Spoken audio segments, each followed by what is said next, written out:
Tibet is the remotest and most inaccessible place on Earth. Located in China's lower western region, it's buttressed by the Great Himalayas.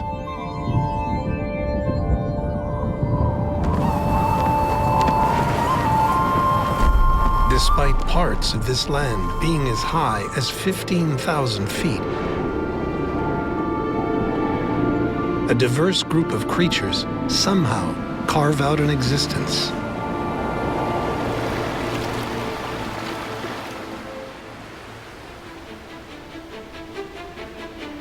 This green oasis is not typical of the rest of Tibet, where a huge plateau dominates.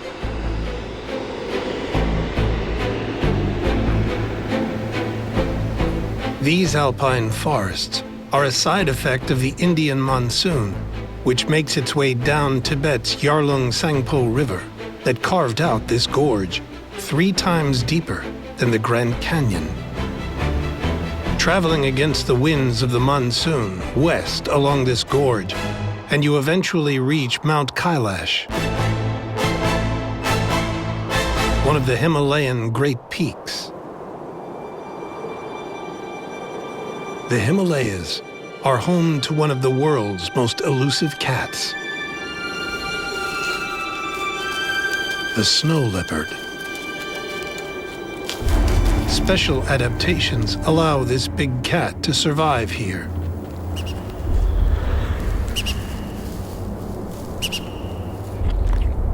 Large nasal cavities warm the frigid incoming air.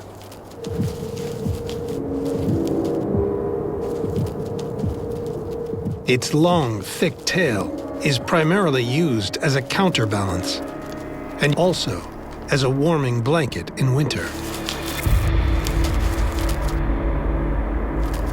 While its giant paws act like climbers' crampons, their claws add extra traction on the slippery rock. The cat's agility allows it to catch 2 large mammals on average every month, like the Himalayan blue sheep, known as the burrell, also adapted to living on these cliffs.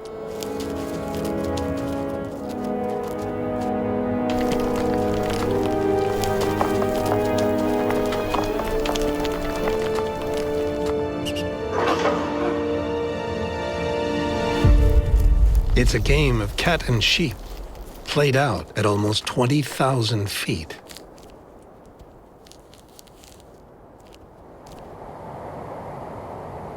The northeastern side of the Himalayas buttresses the world's highest and largest plateau.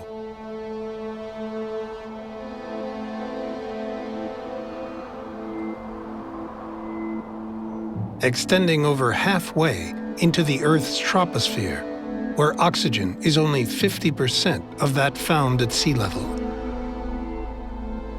But this great flat plateau is still an environment made for specially adapted grass eaters,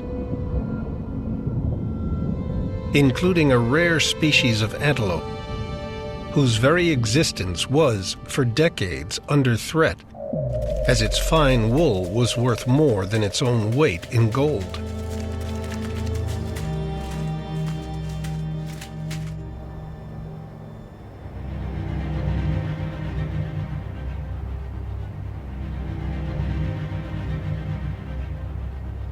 At an average height of over 15,000 feet, the Great Tibetan Plateau is home to antelopes known as the chiru.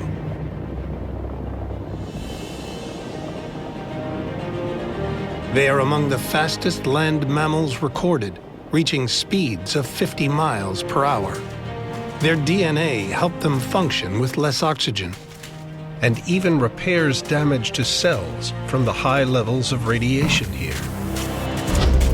The male is much larger and has 2-foot-long horns. It puffs around the plateau like a great steam train. Like the snow leopard, the air is warmed before it hits their lungs. The males will need this especially during the rutting season, where they fight for the affections of the females, violently. Many of these fights can end in death. This time, the challenger backs down.